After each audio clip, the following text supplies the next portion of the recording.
చేయడమే కాకుండా ఉత్తరప్రదేశ్ తరహాలో రౌడీయిజం గూండాయిజం లేకుండా చేస్తాం, బుల్డోజర్లు తీసుకొస్తాం అన్నటువంటి ఒక సంకేతాలు ఇస్తున్నారు.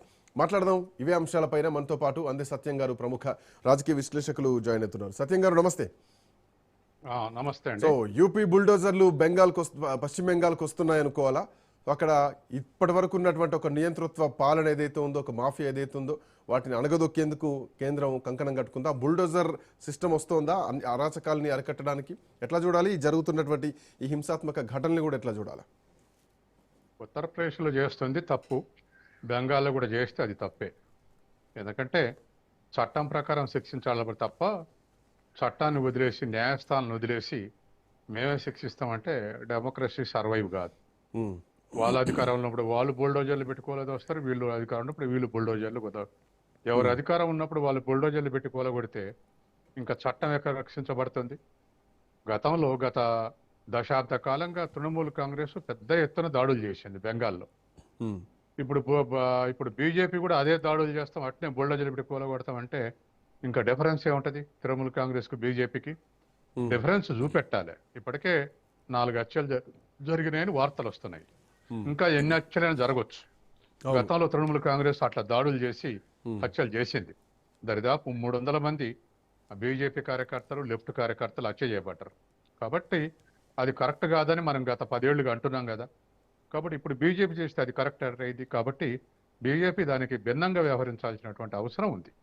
అందుకని ఓడిపోతుంటే గెలుస్తుంటారు, ప్రజల అభిమానం గెలుస్తారు, ప్రజలు అభిమానం లేకపోతే ఓడిపోతారు. కానీ గెలుసగానే దాడులు చేయటం, ఓడిపోగానే వాళ్ళు దాడులు చేస్తారని చెప్పటం ఇది కరెక్ట్ కాదు. కాబట్టి అందులో జాతీయ పార్టీగా బీజేపీకి ఇంకెక్కువ బాధ్యత ఉంది. కాబట్టి ఖచ్చితంగా ప్రశాంతతను రక్షించాలి.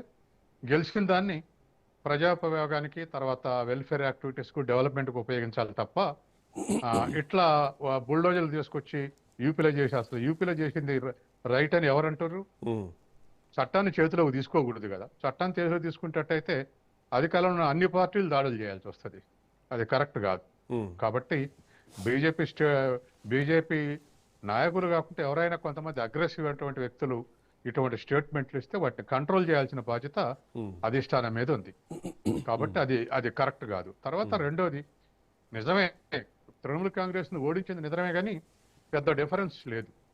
12 లక్షల ఓట్లు మాత్రమే తేడా ఉన్నాయి. టోటల్ ఓట్స్ చూస్తే తృణమూల్ కాంగ్రెస్ కన్నా ఎక్కువ వచ్చిన ఓట్లు బీజేపీకి 12 లక్షల ఓట్లు మాత్రమే రాష్ట్ర వ్యాప్తంగా. అంటే సుమారు 5% మాత్రమే. కాబట్టి గెలిపే, కానీ దాడులు చేస్తాం అనే దానికి దాన్ని అవకాశంగా తీసుకోకూడదు. డెమోక్రటిక్ గా వ్యవహరించడం మంచిది, బీజేపీ భవిష్యత్తు కూడా మంచిది. ఇవాళ యూపీలో బుల్డోజర్లు పెట్టి న్యాయం చేస్తే పార్లమెంట్ సీట్లలో 32 వచ్చినాయి. అందుకని ఇటువంటి నెగిటివ్ రిజల్ట్స్ వచ్చే అవకాశం ఉంది. కాబట్టి ఎక్కడ కూడా దాడులు చేయటం ద్వారా అధికారాలు ఉండటం కష్టం. అటు అనుకుంటే గుజరాత్లో సుదీర్ఘంగా అధికారాలు ఉంటున్నారు. ఏ దాడులు చేసే అధికారాలు ఉంటున్నారు? కరెక్ట్ కాదు కదా. కాబట్టి ప్రజలకు నచ్చే విధంగా పాలన ఇచ్చి, ప్రజలు ఏ పార్టీ ప్రజలకు రక్షణ నిలబడేదే రాష్ట్ర ప్రభుత్వం యొక్క కర్తవ్యం. సార్, ఇప్పుడు ప్రస్తుతానికి బంగ్లాదేశ్ లో వాస్తవ పరిస్థితులు ఏంటి? మనం చూస్తున్నటువంటి ఈ వలసల విజువల్స్ కానీ వాస్తవానికి అట్లాంటి పరిస్థితి ఉందా? ఎందుకంటే చాలా వరకు గతంలోనే మాకు 600 ఎకరాల భూమి కావాలంటే తృణమూల్ కాంగ్రెస్ ఇవ్వట్లేదు, మమతా బెనర్జీ ఇవ్వట్లేదు, ఒక కంచె ఏర్పాటు చేయాల్సినటువంటి అవసరం ఉందని చెప్పేసి. సో ఇప్పుడు ఇక కంచె ఏర్పాటుకు మార్గం సుగమమైందనుకోవచ్చా? ఎట్లా చూడాలి? అసలు కంచె ఏర్పాటు అనేది కేంద్ర ప్రభుత్వం ఆధీనంలో ఉన్నటువంటి విషయం. కానీ భూమి రాష్ట్ర ప్రభుత్వం కేటాయించాల్సి ఉంటుంది కదా. అయినా ల్యాండ్ ఎక్విజిషన్ కేంద్రం సై అంటే రాష్ట్ర ప్రభుత్వం నిరోధించలేదు, ఏ విధంగానైనా ఇవ్వాల్సిందే. అది వాళ్ళ పొలిటికల్ కాంట్రవర్సీస్ లో ఒకళ్ళ మీద ఒకళ్ళు అప్పర్ హ్యాండ్ చేసుకోవడానికి అనుసరించేటువంటి ఎత్తుగాళ్ళు.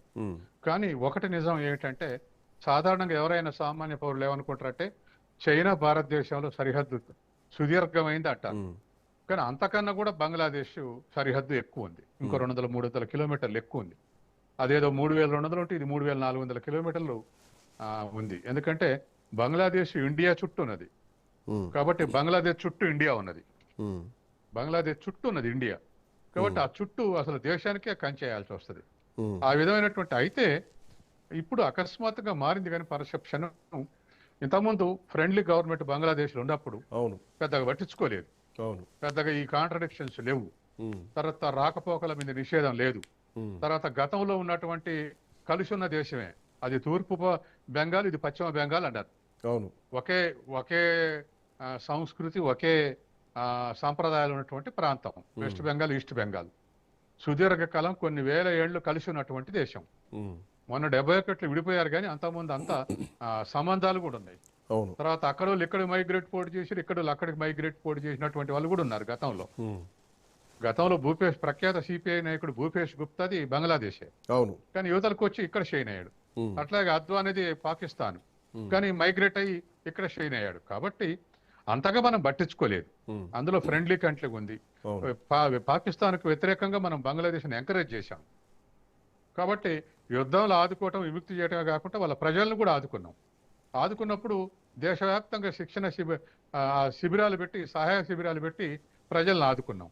అట్లా ఆదుకున్న వాళ్ళు కొంతమంది ఇక్కడ ఉండిపోయారు, కొంతమంది వెనక్కుపోయారు. అట్లే అప్పటి నుంచి ఎప్పటికీ అంతో కొంత ఇన్ఫిల్ట్రేషన్ ఉంటూనే ఉంది. ఉమ్, కాబట్టి ఇన్ఫిల్ట్రేషన్ కట్టడి చేయాల్సిన బాధ్యత కేంద్ర ప్రభుత్వం, రాష్ట్ర ప్రభుత్వం ఇద్దరిది. బంగ్లాదేశ్ నుంచి ఇంకా ఇన్ఫిల్ట్రేషన్ ఉంటుందంటే 12 ఏళ్ల సది అధికారులు ఉంటే బీజేపీ బాధ్యత వహించాలి, 15 ఏళ్ల నుంచి అధికారంలో ఉన్నటువంటి తృణమూల్ కాంగ్రెస్ బాధ్యత వహించాలి. ఇద్దరు బాధ్యత ఉంది.